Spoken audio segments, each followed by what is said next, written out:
Welcome to Telangana వెలుగు. నేను మీ రాజు.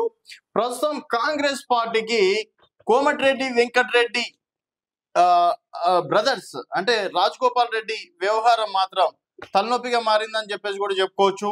ఈ విషయంలో కోమటిరెడ్డి వెంకటరెడ్డి కూడా నాకేం సంబంధం లేదు అని చెప్పేసి కూడా చెప్పేయడం అనేది జరిగింది.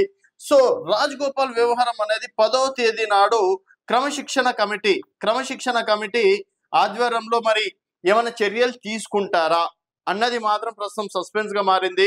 ఎందుకంటే రాజగోపాల్ రెడ్డి గారు మొదటగా భారతీయ జనతా పార్టీ నుంచి కాంగ్రెస్ పార్టీలోకి వచ్చినప్పుడే మంత్రి పదవి ఇస్తాం, కాంగ్రెస్ పార్టీ గెలుస్తాయి అని చెప్పేసి అన్నారు. సో ఇప్పటికి దాదాపుగా 19 నుంచి 20 నెలలు కావస్తుంది. సో 20 నెలలుగా కాంగ్రెస్ పార్టీలో రాజగోపాల్ రెడ్డికి మంత్రి పదవి దక్కలేదు.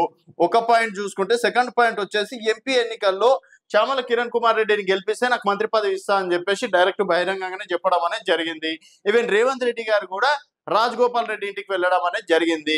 మరి అయినా కూడా మొన్న రీసెంట్ గా ముగ్గురికి మంత్రి పదవులు, ఒకరికి డిప్యూటీ స్పీకర్ ఇవ్వడం అనేది జరిగింది. అందులో ఎస్సీలకు సంబంధించి ఒకటి మాల, అలాగే ఒకటి మాదిగ సామాజిక వర్గానికి సంబంధించిన వాళ్ళకి మంత్రి పదవి ఇచ్చారు. తర్వాత ఒకటి ఎస్టీ లంబాడ సామాజిక వర్గానికి డిప్యూటీ స్పీకర్ ఇవ్వడం అనేది జరిగింది. బీసీ కమ్యూనిటీ వాకిటి శ్రీహరికి మంత్రి పదవి రావడం అనేది జరిగింది. మరి ఇక్కడ ఓసీ సామాజిక వర్గమా లేకపోతే రాజగోపాల్ రెడ్డి పైన పర్సనల్ ఎజెండానా? ఇక్కడ ఆల్రెడీ వెంకటరెడ్డికి మంత్రి పదవి ఉందన్నారు. మరి ఇక్కడ వివేక్ బ్రదర్స్ చూసుకున్నట్టయితే అన్నకి ఎమ్మెల్యే, తర్వాత తమ్ముడికి మంత్రి పదవి, తర్వాత కొడుకుకి ఎంపీ పదవి ఇవ్వడం అనేది జరిగింది.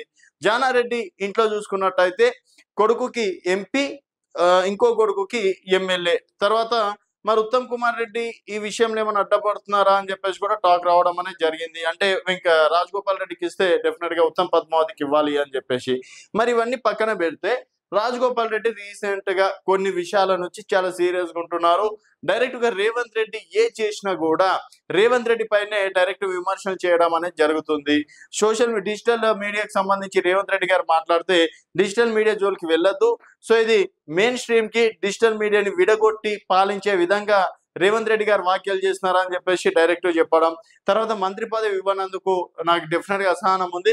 అసలు కాంగ్రెస్ నేతలే కదా నాకు మంత్రి పదవి వస్తుంది, మంత్రి పదవి ఇస్తామని చెప్పేసి చెప్పింది. మరి ఇప్పుడు మాట మార్చడం ఏంటి అని చెప్పేసి తను వేస్తున్నటువంటి క్వశ్చన్.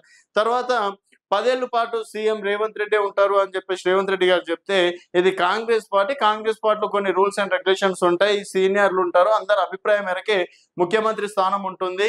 ఎవరు దాన్ని 20 సంవత్సరాలు 30 సంవత్సరాలు అనుకుంటే ఇక్కడ కాదు అని చెప్పేసి కూడా ఆ విషయంలో కూడా మాట్లాడడం అనేది జరిగింది. వెంకటరెడ్డి గారు మాత్రం ఫోన్ చేసి మీరు మరో 5 సంవత్సరాలు సీఎం ఉండాలని చెప్పేసి వెంకటరెడ్డి గారు చెప్తున్నారు. సో ఇక్కడ వెంకటరెడ్డి గారి ప్రస్తావన తీసుకురావాల్సిన అవసరం లేదు. సో ఈ విధంగా సీఎం పైన డైరెక్ట్ విమర్శలు చేయడంతో క్రమశిక్షణ కమిటీ 10వ తేదీ నాడు గాంధీ భవన్ లో అటెండ్ అవ్వబోతున్నారు. మరి ఇక్కడ రాజగోపాల్ రెడ్డి బీఆర్ఎస్ పార్టీలకు వెళ్తాడు, కేసీఆర్ తో టచ్ లో ఉండు, కేటీఆర్ తో టచ్ లో ఉన్నారని చెప్పేసి రకరకాల ఊహాగానాలు వినిపిస్తున్నాయి.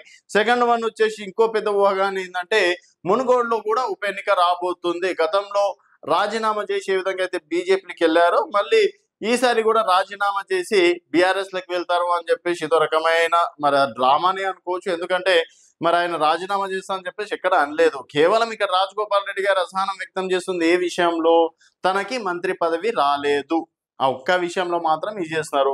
ఆయన మొన్న మాత్రం మనము ఒక సీఎం స్థానంలో ఉండి ప్రతిపక్షాలను తిట్టడం కాదు, మనం 6 గ్యారెంటీలు ఎంతవరకు అమలు చేస్తున్నాం, మనం సంక్షేమ పథకాలు ఎంతవరకు జనాల లోపలికి తీసుకెళ్తున్నాం అని చెప్పేసి చెప్పాలి.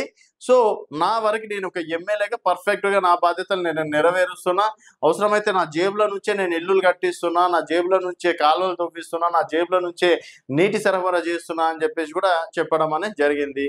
సో ఇప్పుడు కాంగ్రెస్ పార్టీ అంతా వన్ సైడ్ అయితే రాజగోపాల్ రెడ్డి వన్ సైడ్ అవుతున్నారు. అండ్ ఇక్కడ రాజగోపాల్ రెడ్డిని ఏమైనా టచ్ చేస్తే ఇంకోటి సుదర్శన్ రెడ్డి బయటకు వచ్చే అవకాశం ఉంది. సెకండ్ వన్ వచ్చేసి మల్రెడ్డి రంగారెడ్డి, తను కూడా మంత్రి పదవి కోసం చాలా సీరియస్ గా ట్రై చేస్తున్నారు. తర్వాత ప్రేమ్ సాగర్ రావు. సో వీళ్ళని కూడా దృష్టిలో పెట్టుకొని మరి రాజగోపాల్ కి అయితే పెద్దగా ఏం అనకపోవచ్చు, ఎందుకు మాట్లాడారనే వివరణ అడగచ్చు అని చెప్పేసి కూడా చెప్తున్నటువంటి మాట. మరి రాజగోపాల్ రెడ్డి పైన ఏమైనా చర్యలు తీసుకుంటే మాత్రం డెఫినెట్ గా మునుగోడులో ఉప ఎన్నిక రావడం తథ్యం అని చెప్పేసి అక్కడ ఉన్నటువంటి నాయకులు చెప్తున్నటువంటి మాట. సో మరి మునుగోడులో ఉప ఎన్నికలు రాబోతున్నాయని చెప్పేసి అనుకోవచ్చా? రాజగోపాల్ రెడ్డి పైన కాంగ్రెస్ పార్టీ ఏమైనా చర్యలు తీసుకుంటుందా? అండ్ అందరూ అనుకుంటున్నట్టే రాజగోపాల్ రెడ్డి గారు పార్టీ మారే అవకాశం ఏమైనా ఉందా అనేది మీ అభిప్రాయాల కింద కామెంట్ రూపంలో తెలియజేయండి. చూస్తూనే ఉండండి తెలంగాణ వెలుగు.